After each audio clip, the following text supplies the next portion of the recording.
Greetings, intrepid ninth graders, almost sophomores. Welcome to the portion of freshman seminar where we go into hot topics like alcohol and drugs and sex. And I will be covering the alcohol and drug portion of freshman seminar. And this first day, we're going to talk about alcohol and nicotine. And then we'll cover the rest of the substances on day two. And my intention for you is to provide you with information so that you can go forth and make choices for yourself. And it's not a value judgment, but armed with knowledge, you can navigate the world of alcohol and drug choices all on your own and gaining information and support as needed. So we're going to start with a video that some of you have already seen in Junia's advisory, but I think it's worth seeing twice. It's a great video about the process that the teen brain is under and how that can relate to drug and alcohol use. You may become a legal adult when you're 18, but scientists say, 18? A grown-up? Yeah, right.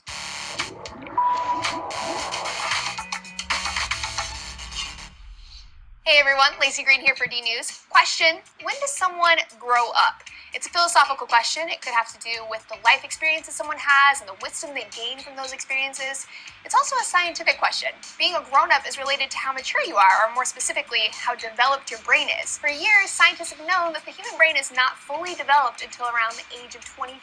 Although we have all of our gray matter, which includes cell bodies and neurons, nerve fibers, and support cells, by the time we're 12, it takes more than a decade for all that matter to become fully wired and pruned for efficiency. So this is a process called neuromaturation, and scientists believe it's the reason why teens in general, share some common behaviors. So I'm talking about things like sensation-seeking, risk-taking, and needing to be accepted by their peers. So the teenage brain is going through a lot of critical transformations, particularly in the prefrontal cortex, which is one of the last areas of the brain to fully mature. It's responsible for executive functions like goal setting, paying attention, motivation, planning, understanding consequences, and having self-control. So the fact that these functions are underdeveloped is part of why teenagers tend to engage in risky and impulsive behaviors like experimenting with drugs and alcohol, having unprotected sex, speeding, and doing stupid things that drive their parents a little cray-cray. Right around puberty, the brain's dopaminergic reward centers also become highly active and slowly wither out as you become an adult. This makes teenagers especially prone to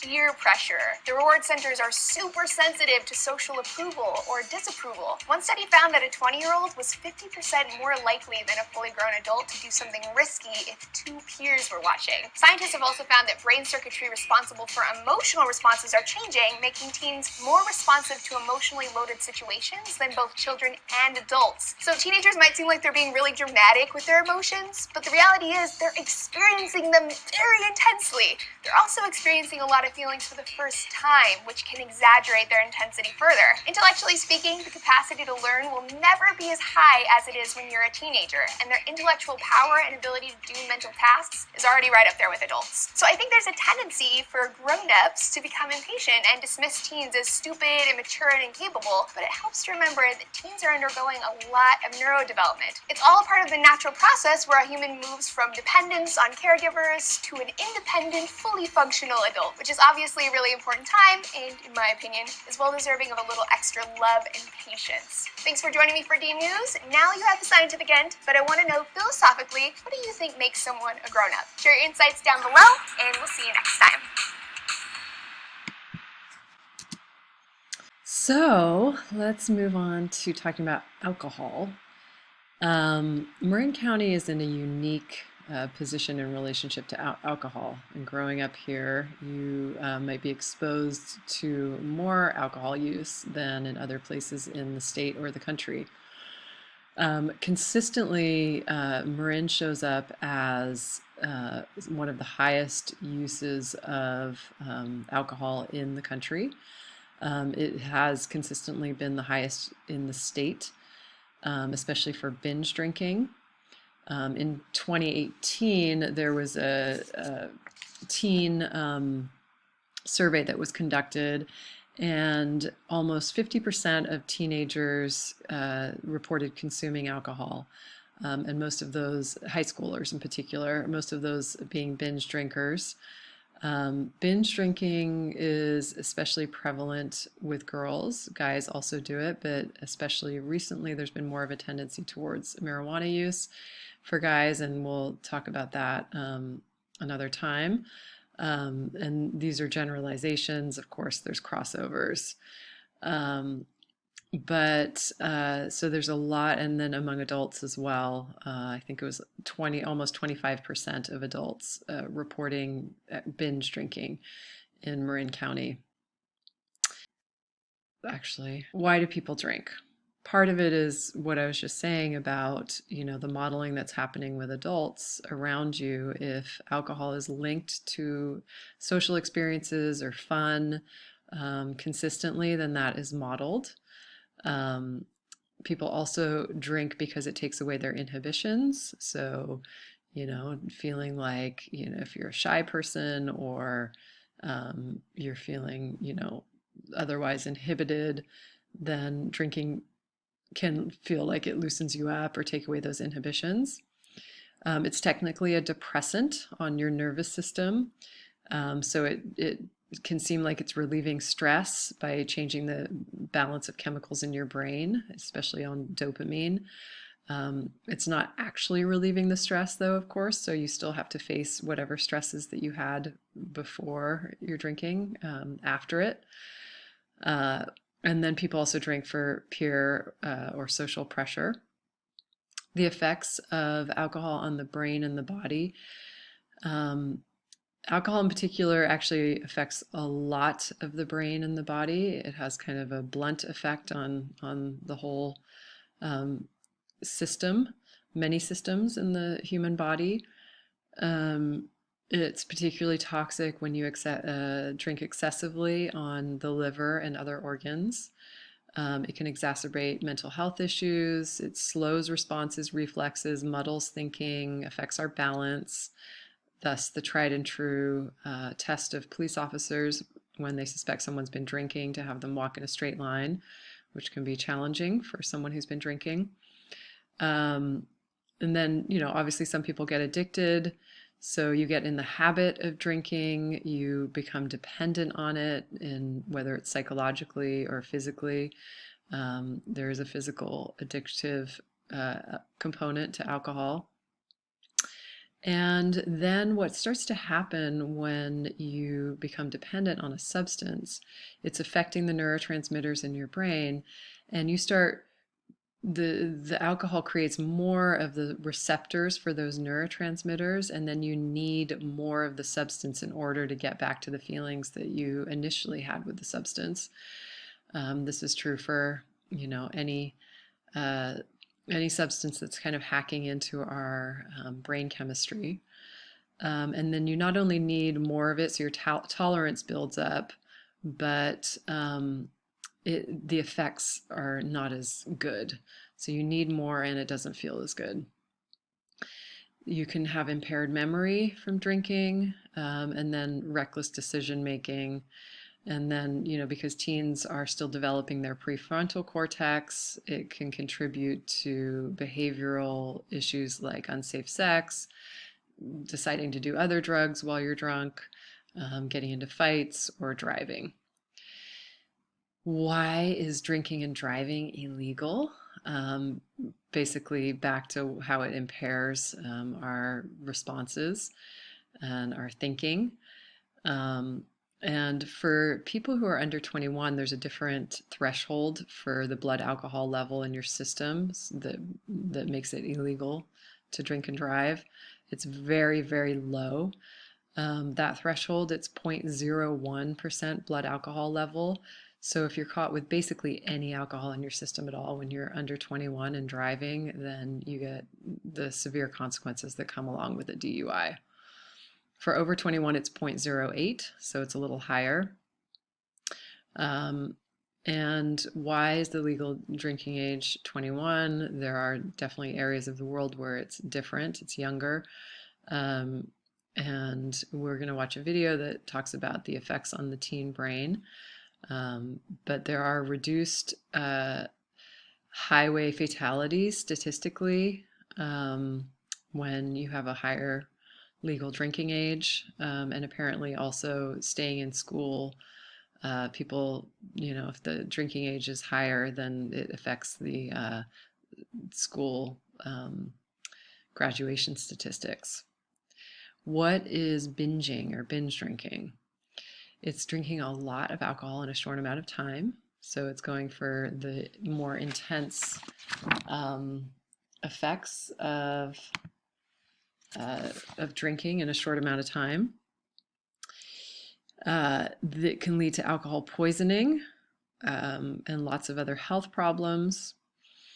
It's common in college, and people can also, when they're binge drinking, black out and do things that they are not aware. It gets very demoralizing or scary for people when they can't remember what they did when they've been drinking.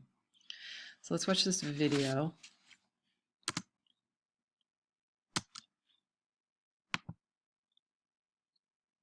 Most adults don't understand that you can drink enough at one sitting to die. And it's the first thing that parents need to know, that it can kill them. This is the part that I begin with whenever I'm talking to kids and parents. And they don't seem to understand the worst short-term effect, which is that in an evening of drinking, you can drink enough to slow your respiration to the point that you don't take that next breath and you die. I describe alcohol for adolescents as the perfect storm drug. And the reason for that is it has two effects that are different in adolescents than they are in adults. The first is adolescents are far less sedated by alcohol than adults are. The other thing is that from the standpoint of the buzz chemistry, that is the chemistry that makes you feel high and buzzed and happy and disinhibited, adolescents appear to be more sensitive to that. So if you think about an adolescent, they are less sedated and more buzzed. And so they can stay awake to do things that they really shouldn't be doing.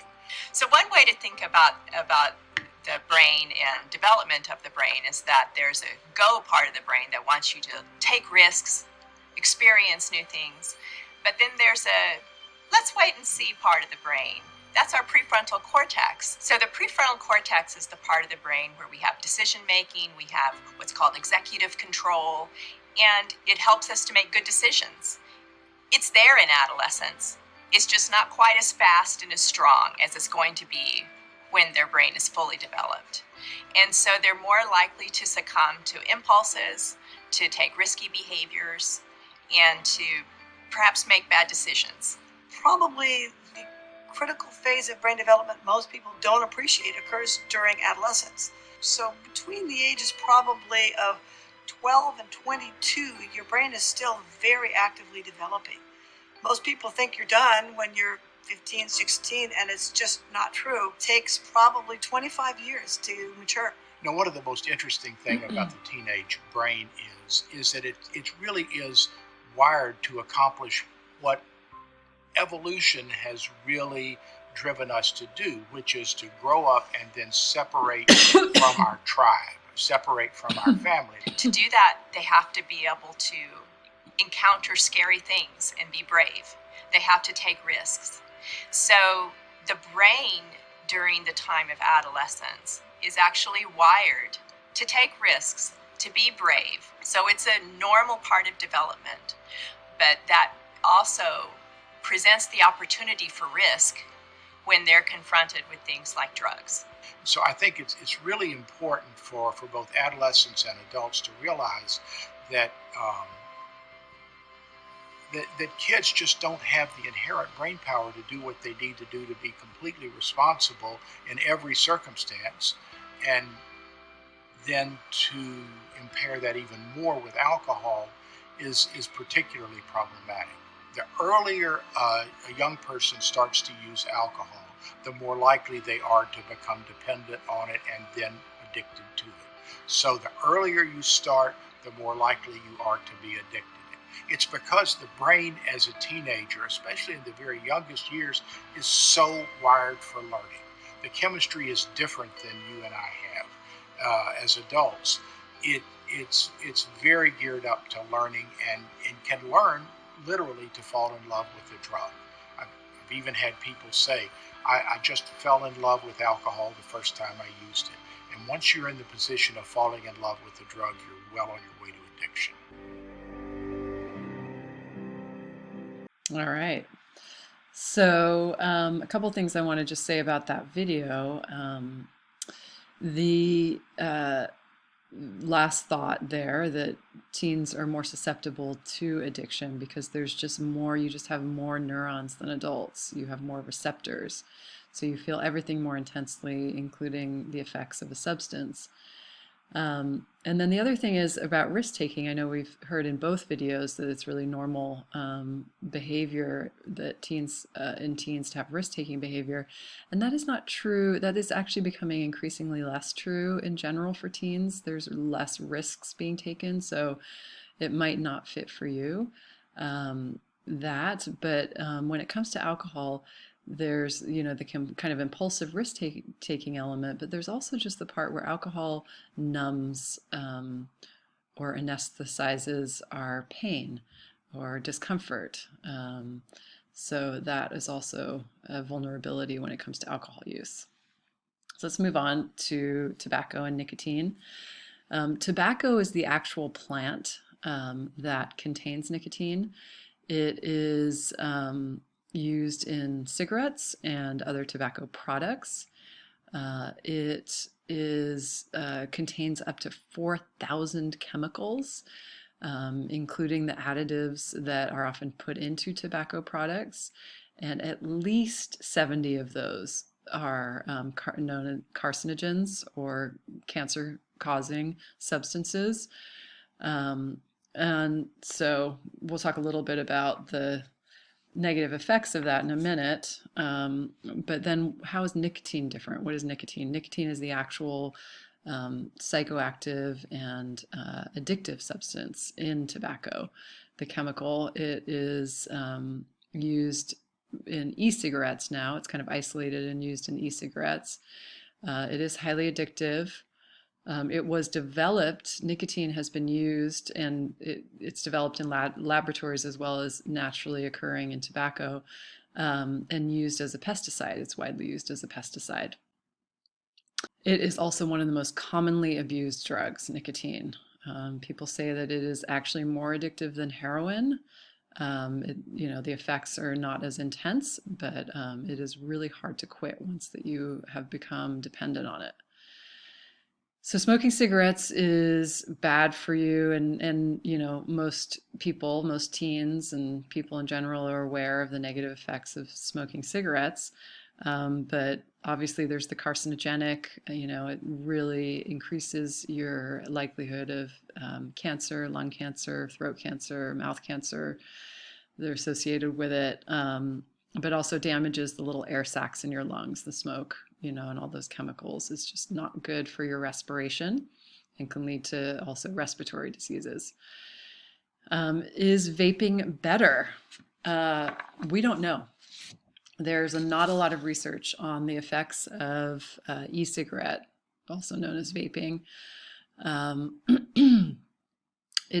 We know that it affects the heart and the nervous system.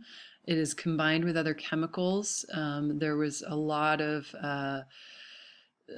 media last year on this lung disease that was showing up that was connected with vaping, and probably one of the additives, the vitamin E oil that was included in the vaping cartridges.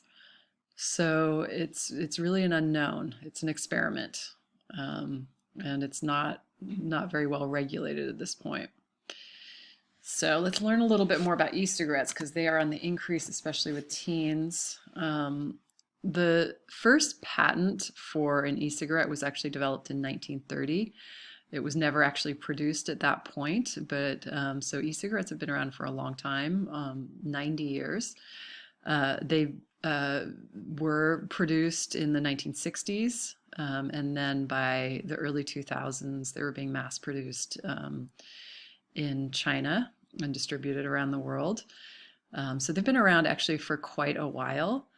They have gained in popularity with teenagers increasingly, and especially in about the past 8 years.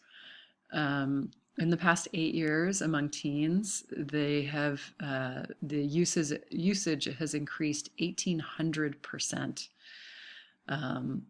To 2000, from 2013 to 2015, it went from 4.5 to 16%. Now it's up to the point of 27.5% of high school students. It's probably increased since last year. The emergence of the really high tech and small devices such as Juul are basically responsible for this major increase. We'll see a little bit more about the advertising and how that's contributed to it. So do all e-cigarettes contain nicotine? A lot of teenagers, users, up to 2/3 of them were under the impression that not all contained nicotine, but 99% of the consumable e-cigarettes contain nicotine. One of the main reasons that teens begin using is because of the flavors. Up to 43% tried them because of the appealing flavors. So that led to, the knowledge that teenagers were getting hooked on these flavors younger and younger, led to the banning of stores selling all the different Juul flavors last year. However, as with many of these laws, there's lots of loopholes, and one of the loopholes is that you can actually buy the flavors online. They're expensive, but you can buy them. And the FDA has reported that among current e-cigarette users who are teenagers, 97% of them use a flavored e-cigarette. So the flavors are really indicated in younger and younger use. So those are trying to be more regulated. But again, there was a law this year on February 6th where all refillable e-cigarettes with flavors other than tobacco and menthol were banned. But the big loophole here is that if they're disposable e-cigarettes, they're not banned. So it's now easy. Now the vacuum that Juul left has been filled with other products that are not FDA approved and less regulated, including things like the Puff Bar. So it's a growing market. The young people have been preyed upon in this market with both advertising and the appealing, flavors. And they're creating, a whole new generation of nicotine addicts at a young age. So let's watch this last video that really, I think is a wonderful illustration of how the design, and the advertising has been used to kind of manipulate younger consumers. This is an ad for one of today's hottest products. If you don't look carefully, though, you might miss what it's advertising. It's this little thing, and it's called Juul. Juul looks more like a flash drive or computer device, but it is really another kind of e-cigarette. Since it launched in 2015, Juul has taken over about 70% of the e-cigarette retail market share. It's now worth about $16 billion, and that success is often attributed to its sleek design. But the same features that make Juul a well-engineered product also make it attractive to young people, many of whom have never smoked before. And that has people worried, because devices like Juul might be designed to help smokers get off cigarettes, but they're also addicting a new generation to nicotine. So what makes this one e-cigarette so different from the rest? Answering that question starts with what you see on the outside.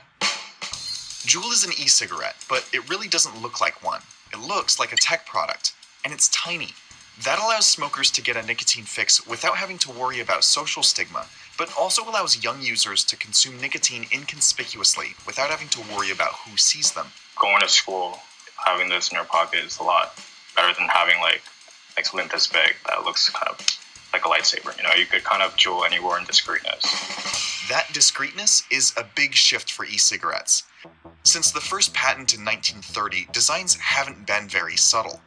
The first generation of e-cigarettes mimicked the shape, size, and colors of traditional cigarettes, sometimes even with a fake light-up tip. The second and third generations focused on larger and more customizable devices with longer battery life and big plumes of vapor. Then came the Juul, a stripped-down version with no buttons, no big plumes of vapor, and no complex refilling or recharging. And it comes in a variety of bright colors that set it apart from other e-cigarettes, which made it look like a tech product that young people were already familiar with. That is why people call Juul the iPhone of e-cigs. And that similarity makes sense. Juul's founders met at Stanford Design School, and one worked as a design engineer at Apple.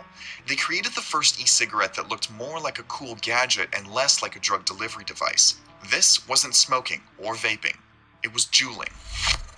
Yeah, like how grandmas have iPhones now, it's kind of like normal kids have Juuls now. Because it looks so modern, we kind of trust modern stuff a little bit more, so we're like, we can use it, we're not going to have any trouble with it, because you can trust it. The tech aspect definitely helps people get introduced to it, and then once they're introduced to it, they're staying because they're conditioned to like all these different products, and then this is another product, and it's just another product until you're addicted to nicotine. And that is where it gets tricky. A 2017 study found that 25% of 15 to 24-year-olds recognized the Juul in a photo, but the majority of them didn't know that it always contains nicotine. It's easy to trace that information gap. You just have to look at the ads. When you look at Juul's marketing today, you find video testimonials from adult ex-smokers. My name is Lauren. My name is Brandon. My name is Carolyn. My name is Aman. I'm 38. But when Juul first launched, their marketing looked a lot different. When you put those ads alongside old cigarette ads, the similarities are pretty striking. Both marketed relaxation, sharing, travel, freedom, and sex appeal. It's now illegal for cigarette brands to use these kinds of suggestive advertising themes. But for e-cigarette manufacturers who had products on the market before 2016, those strategies are still unregulated. That's why a brand like Candy Pens can be promoted in DJ Khaled music videos, just like tobacco corporations used to pay stars to smoke their cigarettes on screen. But compared to cigarettes, Juuls are a lot easier to start using. Typical e-cigarettes have between 6 and 30 milligrams of nicotine per milliliter of vape liquid. One Juul pod packs in 59 milligrams. That's 3 times the nicotine levels permitted in the European Union, which is why Juul isn't sold there. But here in the US, e-cigarettes don't have the same restrictions, even though we know that nicotine dependency can prime developing brains for future substance abuse disorders. The company says that Juul's nicotine content is about as much as a pack of cigarettes, though tobacco experts say it's likely more than that. And Juuls have a patented system for delivering that nicotine. Most e-cigarettes use a potent version of nicotine called freebase that gives users a strong hit. But Juuls vaporize a liquid made from nicotine salts. Those salts allow nicotine to be absorbed into the body at about the same speed as regular cigarettes, much faster than most e-cigarettes. But unlike freebase nicotine, which can be irritating, nicotine salt goes down smoothly. So Juul packs a bigger nicotine dose into a much more pleasant hit than most devices on the market. And that has public health officials worried, because the US almost beat nicotine addiction among kids. As cigarette smoking among those under 18 has fallen, the use of other nicotine products, and especially e-cigarettes, has taken a drastic leap. In April, the FDA demanded that Juul submit documents on its marketing and research. A group of senators sent a letter asking Juul to stop using flavors and designs that appeal to children, and there are now 3 lawsuits alleging that Juul contains too much nicotine. In response to the concerns, the makers of Juul have pledged $30 million to combat underage use. Merchandise and marketing materials now have big warning labels on them, and the company is developing lower nicotine pods. The trouble is, there's still a lot we don't know about the long-term health impacts of e-cigarettes. Juul, like other e-cigarettes, might have set out to design a solution to a public health problem, but in a lot of ways, their product has created a new one.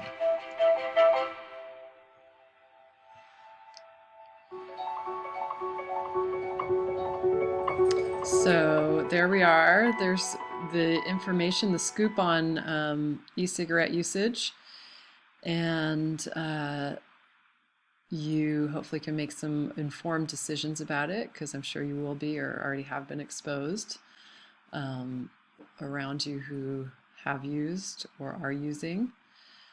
So I'm going to close the video for now. And like I said, if we don't have time today for discussion, then we will have one next time, break into smaller discussion groups. So please make note of any questions or comments that you have. Okay, bye.